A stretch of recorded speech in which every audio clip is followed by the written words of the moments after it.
when I got out, and about this morning,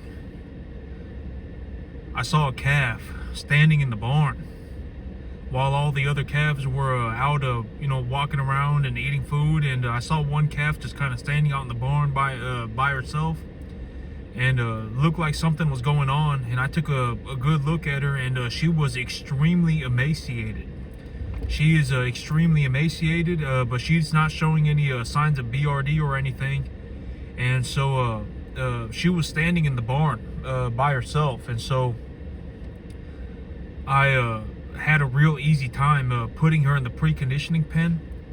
And so I went ahead and I put her in the preconditioning pen, and I gave her a clean water, and I gave her a feed. I gave her a feed, and I gave her some chlorotetracycline. I'm pretty certain that this calf got some kind of what I call poo-poo water disease. It's been raining for a couple of days. It rained for a while, and these little calves, when they're these little 250-pound calves, if they get any kind of E. coli or salmonella, if they get anything that causes them to have some pretty severe level of diarrhea, it'll actually kill them. When these animals are bigger, if they're having diarrhea, once they're about 350 pounds, if they're having diarrhea, it's not that big of a deal. But if they're real small, if they're 250 pounds or smaller, if they start having diarrhea, it's real bad on them, okay? And if they're under like 150 pounds, it's way worse, okay? It's way worse. You got to really get on top of that very quickly. And so on my way home, I got to go and do a couple of errands. And on my way home, I will pick up a bale of hay, and I'll give her a bale of hay to chew on too, and that should help with the digestive upset.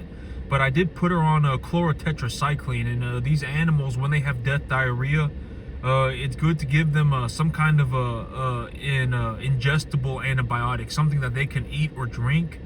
You can get oxytetracycline tablets, and you can also get sulfamethazine tablets. I put her on chlorotetracycline, which is effectively just a different tetracycline.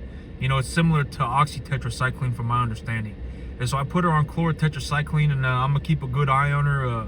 But death diarrhea, yeah, but if they're real small, if they're under 250 pounds, it's real hard on them. You got to get on it real fast. I can definitely tell that these animals are eating a lot more grass. These animals, their manure has greened up a lot, and their manure is very loose. And so over the last 24 hours, I have been thinking about the idea of the dividend and how do I pay out this dividend. Because the idea of the dividend is I'm effectively just going to pay out 10% of what I make on the property. And when I take a look at what do I make on the property, right, I bring in these animals at about 450 pounds and I sell them at about 800.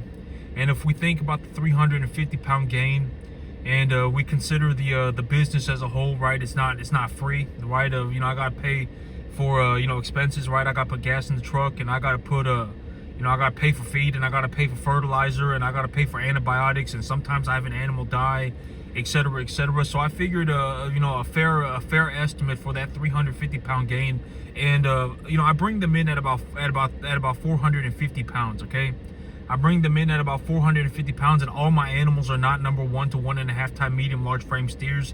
I do have a few heifers in here, and I do have a couple of even plainer animals, and so that's got to be considered as well, right? What's fair is fair, right? Fair is fair, and it just is what it is. And so I thought about it, and I was like, well, they probably put on, if $500 is a reasonable estimate for the amount of net profit that is obtained on the 350 pound gain. And so it's a $500 net profit, okay? That's the net profit, because I don't precondition these animals here, right?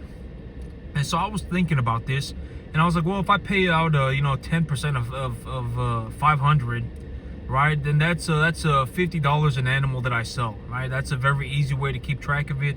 If I sell 5 animals on a monthly basis, that's 250. If I sell 10, that's 500. And I was like, and I've been thinking about paying out bonuses, right? And I was like, I should think about paying out bonuses. And here pretty soon, maybe within about 4 months, and the idea of the dividend, and I'm the one running the business, and so I got to figure out what I'm gonna do. If there is no business, then there is no dividend, right? I mean, if the business fails and nobody gets anything, and at the end of the day, it just is what it is. Nobody's paying me to do anything. All right, I'm serious about this. Nobody's paying me to do anything. I guarantee it. You could offer me $500 million today, and I wouldn't take it. All right, it's not. More money's not going to do anything for me. All right, I already effectively make enough money to buy more or less anything on the entire planet.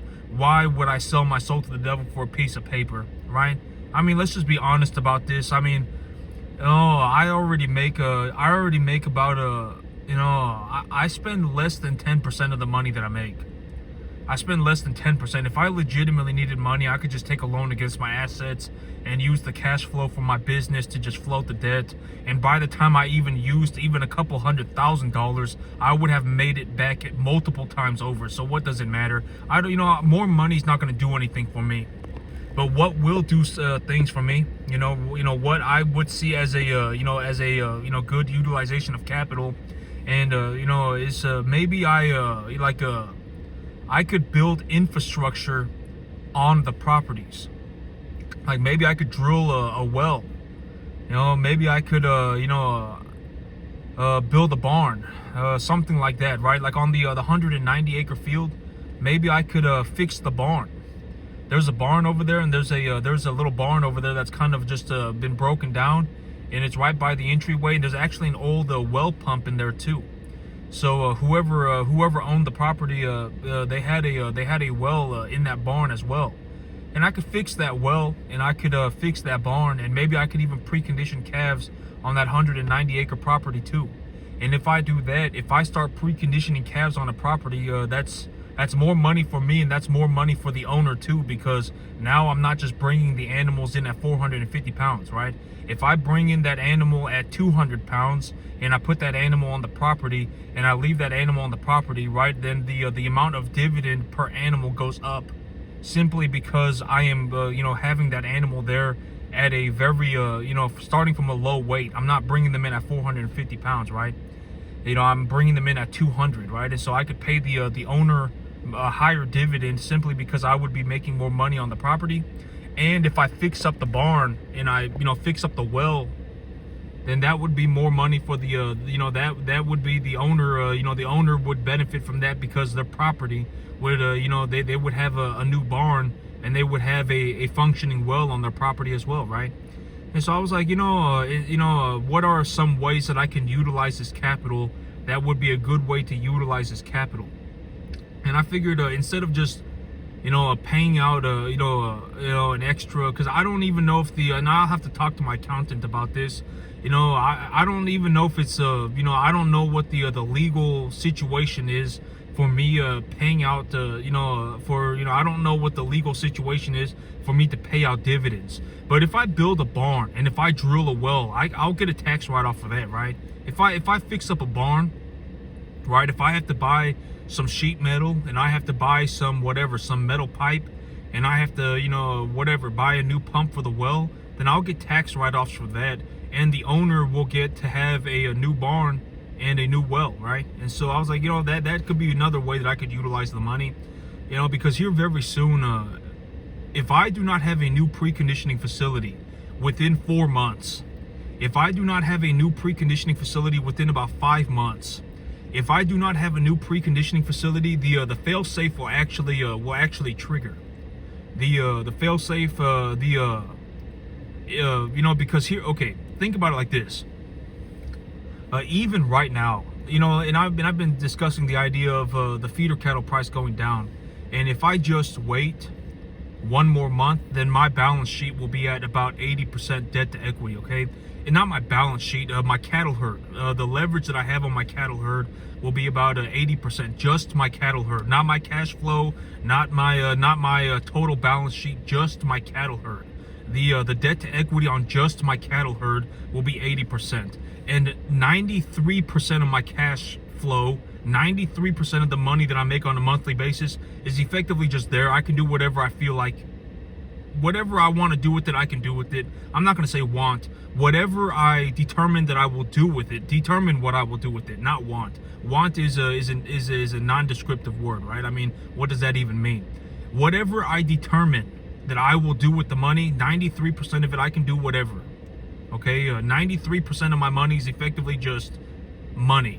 And what am I doing with that money? I am putting that money back into my business, and I'm growing my herd.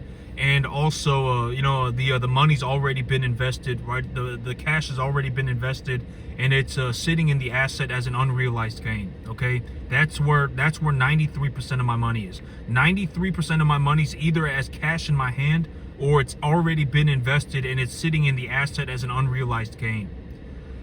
All right, and the whole thing about the cash in my hand is if I have less than 80% debt to equity ratio on my cattle herd, then the cash in my hand, I just consider that all to be my money, because when it boils down to it, even if I had to pay back all of my debt, if all of the animals at the bank that I took a loan for, if all of the animals that I took a loan for dropped dead instantaneously, I could still pay all of my loans off with my own money, and I would still have 20% left over. So I'm not concerned about it. I don't lose sleep over it, and that's also why I only leverage against stabilized assets.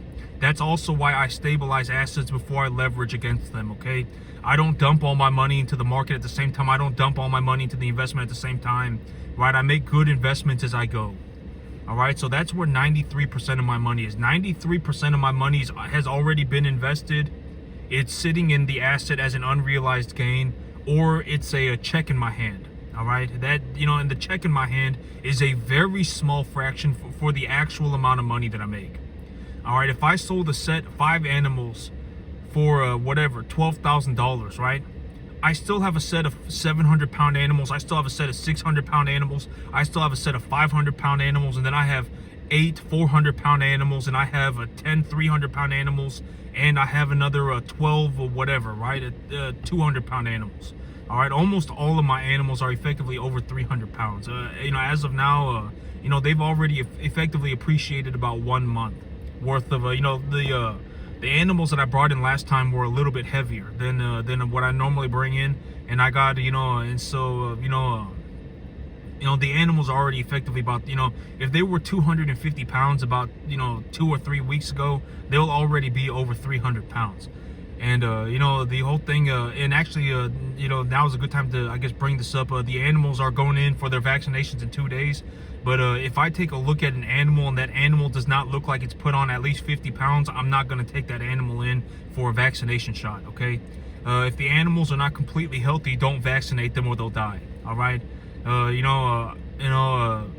If your animal's not completely healthy and you vaccinate them, that vaccination will be hard on them. It'll make them sick, and then they'll probably, they could end up dying from it, okay, if they're not completely healthy.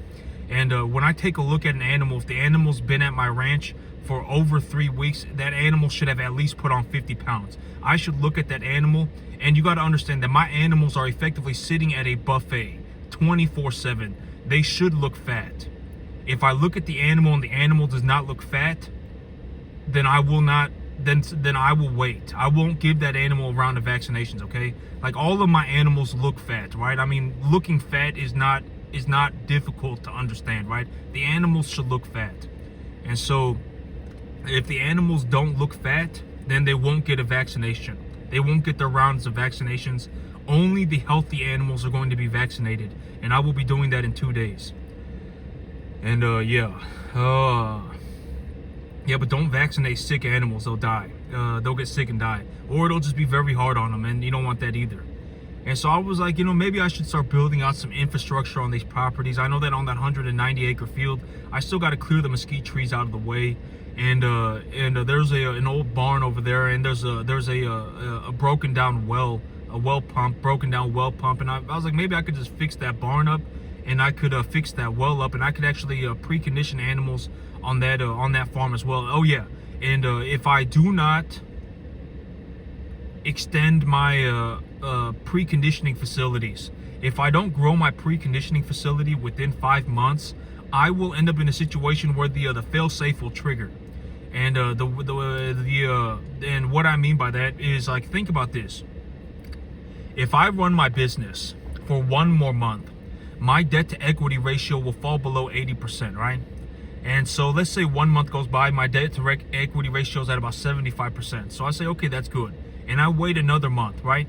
And if I wait one more month, my debt to equity ratio is whatever. Let's say it's 50%. And so and I'm sitting there with the check in my hand, right?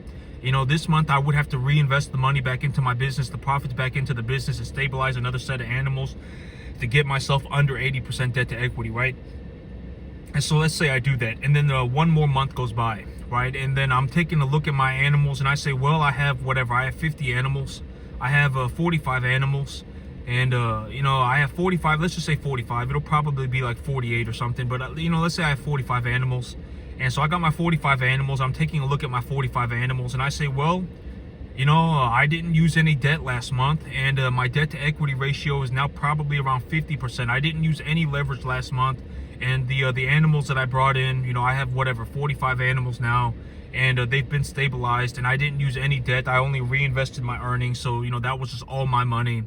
If I lose an animal, it doesn't really matter, because I'm not gonna say it doesn't matter. The whole thing about losing an animal is I don't care about the money. My whole thing is I look to give my animals the best life that I can, and I'm way more I guess upset about losing an animal than I am even 50 grand. I don't even care about 50 grand. Money, it's whatever, right? I can always make more money. Money is whatever. It's a piece of paper. I don't, the money, I'm more, I guess, upset, and when I lose an animal, I'm not worried about the money. All right, I'm worried about, I'm not worried about the money. All right, the money's the least of my concerns. All right, I'm more, I guess, upset about losing the animal than I am the money. I don't care about the money. But if I don't extend my preconditioning facility within the next 5 months, I will end up in a situation where it's like, if I have 45 animals, let's just not even say 5 months. Let's say next month. Let's say in 2 months. Let's not say 5 months. Let's say 2 months. So 2 months have gone by. My debt to equity ratio is at about 50%.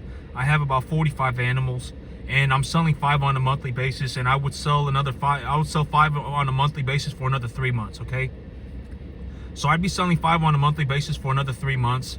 I would have 45 animals, and I would have a 50% debt to equity ratio, right? So if I took a look at that, and I'm producing myself $12,000 a month. So I have my $12,000 a month, and if I reinvest my $12,000 back into the business, and my debt to equity ratio is 50%, then my $12,000, for me to effectively negate the added equity from the $12,000 that I'm reinvesting back into my business, I would be taking another loan for another $12,000, right? So I wouldn't be investing $12,000, I would be investing $24,000, and I would invest my $12,000 first, stabilize the animals, and then invest, at 50, and if I had a large preconditioning facility, maybe I'd invest all 24,000, simply because I would have the animals that I still have. The 45 animals that I still have would all be stabilized. Would all be stabilized. 40 animals that I have would all be stabilized, and they'd still be appreciating, and I don't have all of my animals at one weight, right? They've all been evenly distributed throughout the different weight ranges.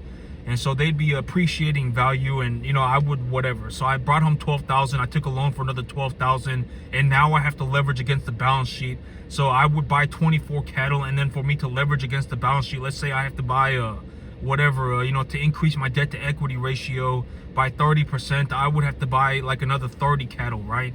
Something like that. Let's just use 30 as a reasonable example of this, because it's whatever, plus or minus whatever, a few cattle. And so now I would have to buy 54 cattle to reinvest my earnings, leverage against my earnings, and leverage against the balance sheet. And so, and let's say that the 30 cattle, right? Let's say, whatever, right? Let's just say, actually, let's not say it's going to be 30. Let's just say it's going to be 15. Let's just say I have to buy 15 cattle to take my debt to equity from, well, it would be about 30. It would be about 30 because, 40 cattle, at an average weight of 550 pounds with the market going sideways would be, well,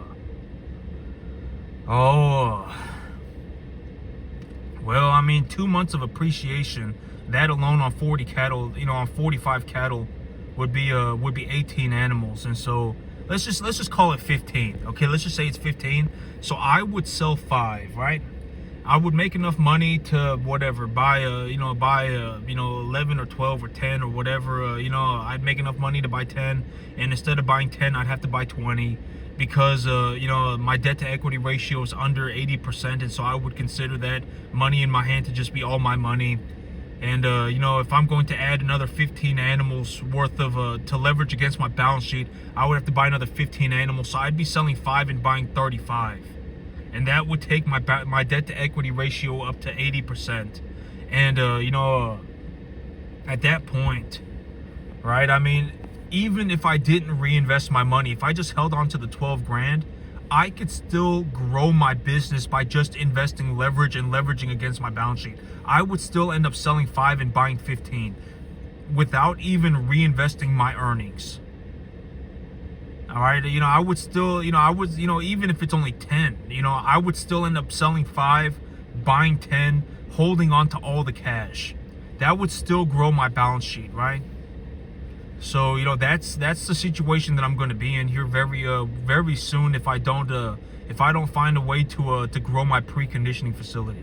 And growing my preconditioning facility, I know that on that 190 acre field, I know that there is a barn over there, but I'll have to figure. I know that there's a barn over there, and maybe I put up some very heavy duty fence to keep the dogs and the coyotes away from the calves. Because the last thing that I want is a bunch of calves on a giant field by themselves, bawling in the night, right? And have a bunch of dogs and coyotes come running in to see what's going on and kill my calves, right? That's not, that's also something that's very important about the preconditioning facility, is that these calves is when these calves are small, when these calves are 200 pounds, they effectively they don't even know what a dog is.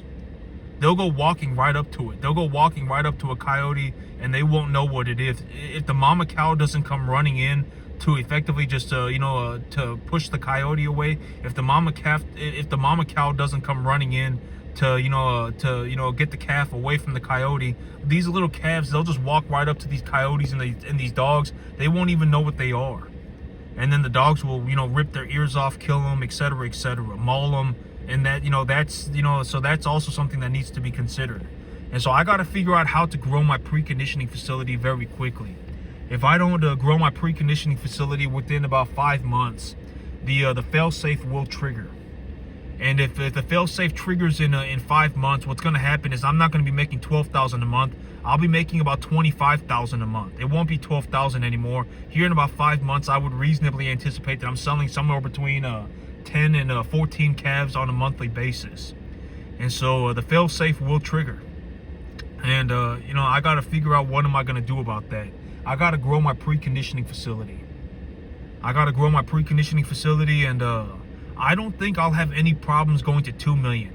And my whole thing about going to 10 million net a year, like netting 10 million a year, is that I'm not going to get to 10 million net a year unless I go to 1 or 2 million first, right? I'm gonna have to go to 1 million first, and then I'm gonna go to 2 million first, right? I run beef cattle. I mean, chances are I'm not gonna wake up one day and just be right at 10 million, right? I might have to go through 1 million first and then 2 million first. But I don't think I will have any difficulties going to $2 million net a year. I don't think it'll be difficult. The whole idea of bringing in 50 calves on a monthly basis, I can do 50 calves. I'm not concerned about 50 calves. I could probably even do 100 calves on a monthly basis. But things like 500 calves, I don't know if I'll be able to do that. But my whole thing is I'm not even gonna worry about it. I'm just gonna figure it out as I go. All right, I'm gonna figure it out as I go, and I'm gonna put in my best effort. That's my big thing. That's like one of the best good choices that I can make. And my whole thing is that I'm just gonna, my whole thing about making good choices is that I'm just gonna have my faith in the idea that it is important that I make good choices.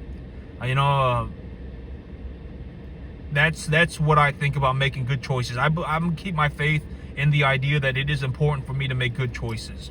And so up to about $2 million a year, I don't think I'll have any difficulty. And when I get to $2 million a year, maybe I take a look at it, and I don't think that it's even hard to get to 10 million. Like if I look at my situation at $2 million a year, and I say, I could easily do 10 million. I could easily grow this thing, then I'll go to 10 million. But right now I'm not concerned about 10 million. I'm focused on growing my business. And even the 2 million, I don't really even care about the money. It's whatever. Okay, I'm just gonna say I will probably end up with something around 2 million net a year. I will probably end up with about 2 million net a year, simply because, this whole the money that I make, when I take a look at my situation, the amount of money that I make and what am I going to do with it, and what's the most good thing that I can do with it, right? If I go and I take my money and I start scraping money off my business, and I go and I buy myself a McMansion, and I only grow my business by 20% a year, and I buy myself a Lamborghini, it's not going to do anything for anybody, and it's not even going to be challenging for me. Like, if I, it's not even going to be difficult for me to do that. Like, if I just grew my business by 20% a year, I just said, forget the money.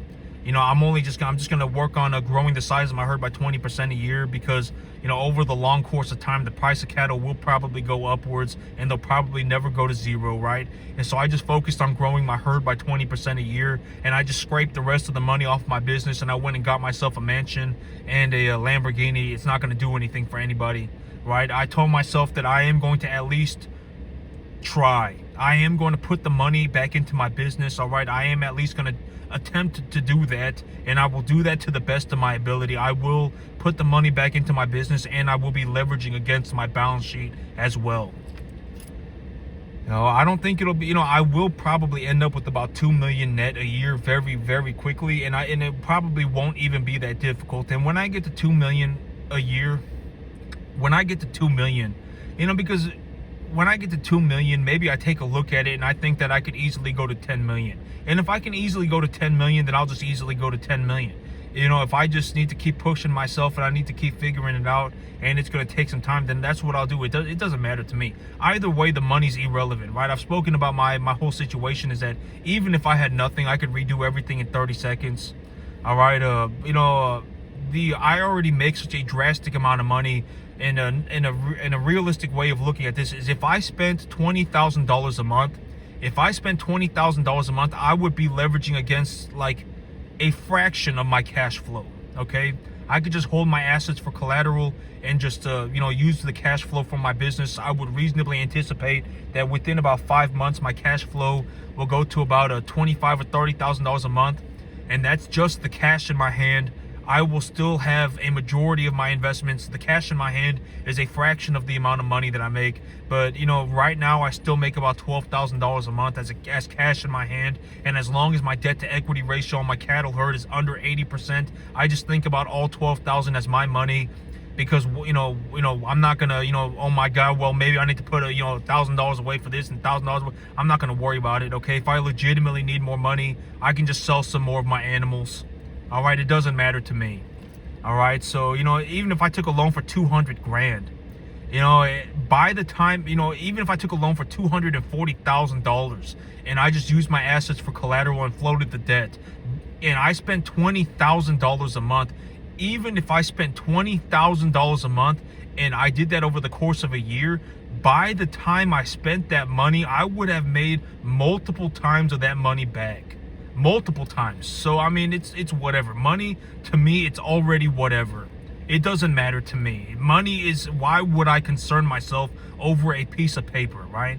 I mean, let's just be honest about this. Why would I concern myself over a piece of paper? Even if I had more money, what would I do with it? Just look at it? It doesn't matter. If I legitimately need more money, I can just take a loan against my assets, float the debt with my money, right? I mean, it's whatever to me. All right, I'm already in a situation where I'm not concerned about money, and I am looking to push my business forward pretty exponentially, and I am growing. I am building the foundation for what I will be looking to do early next year. I'm building the foundation right now.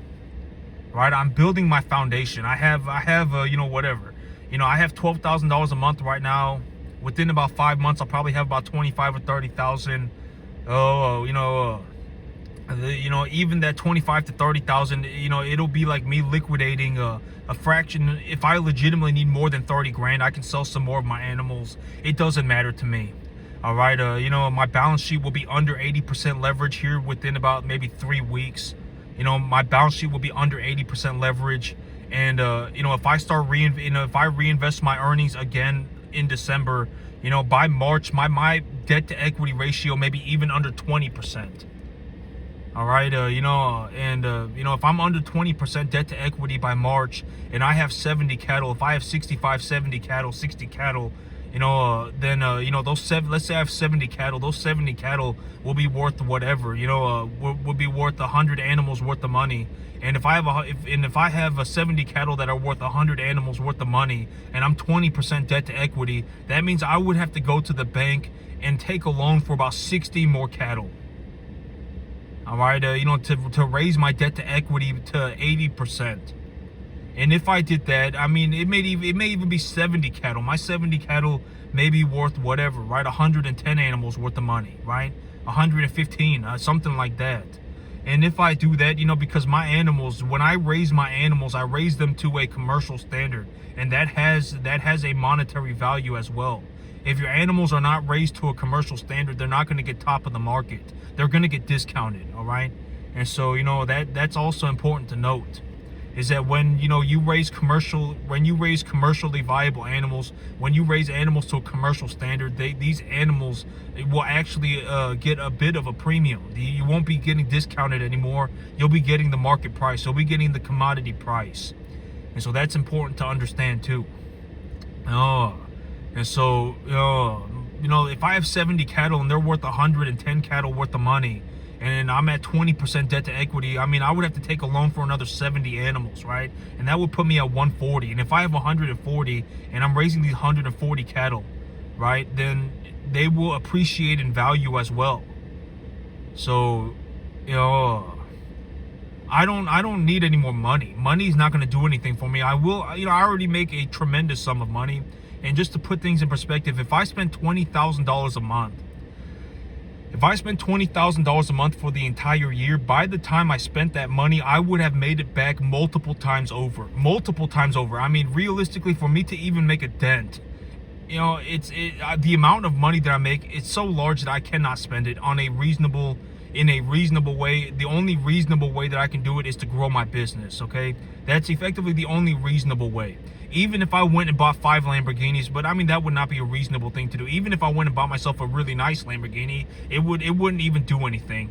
Even if I, and bought myself a mansion, my whole thing about buying a house, and I realized, the stone floor, it's actually called marble. I didn't know, but the stone floor is called marble. So, I want a nice 1-story house. I don't want it to be 2-story because 2-story houses, I want my house to be 1-story, and I want it to have a really high ceiling, and I want it to be a large, a wide, a big house. I want the house to be big, but I want it to be 1-story with a high ceiling, and I want it to be marble floor. I want a marble floor, and I want it to kind of look like a farmhouse. And I want a really high ceiling, and I don't want a 2nd story. I want a 1-story house, and I want it to have a marble floor, and I want it to be a very wide floor plan. I want it to be a very large square footage. Not very large, but I'm not exactly sure how many square footage is a very large. I don't know, but I want there to be a good bit of square footage. I want it to be 1-story with a very high ceiling, and I want marble floors. That's the house that I'm looking to build, and I'll do that. And when I have my piece of land that I'm looking to effectively just be on forever, not be on forever. When I buy myself a piece of land and it's a large piece of land, I'll do that. I'll build a house on it, and I would reasonably anticipate, and the money is whatever, okay? I'm not concerned about money anymore. Why would I concern myself over a piece of paper? I think about other things, right? Like, how many animals do I need to buy? Where do I think my business is headed? You need to go where you think the ball is going to be. You don't want to be in a situation where you're chasing after the ball. You want to put yourself where you think the ball needs to be or is going to be. If the ball is rolling, you want to go where it's going to be. If you're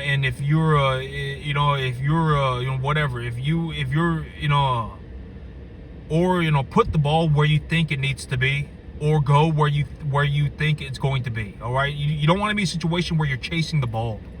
So I'm not concerned about money. I'm thinking more about like, you know, how many animals do I need to buy? What's my debt to equity? How many animals am I going to liquidate? When I liquidate these animals, what am I going to do with the money? That's what I think about. I'm not just sitting here thinking about, oh my God, how much money can I make? I don't worry myself with that. What's the point of that? Even if I spent $20,000 a month, even if I spent like $50,000 a month right now, it wouldn't do anything. And so why it wouldn't do anything to my financials, all right? If I put $2 million in a hole right now and I lit that money on fire, it wouldn't even matter to me financially. So why would I concern myself with money? I'm not sitting here thinking about, oh my God, maybe I can make more money. I'm not concerned about that, all right? I'm thinking more about, how many animals am I going to buy? How much land do I need? How am I going to build this new preconditioning facility? That's the kind of stuff that I'm thinking about. I'm thinking about where the ball is going to be or where the ball needs to be. That's where I'm thinking about, all right? I'm not concerned about money.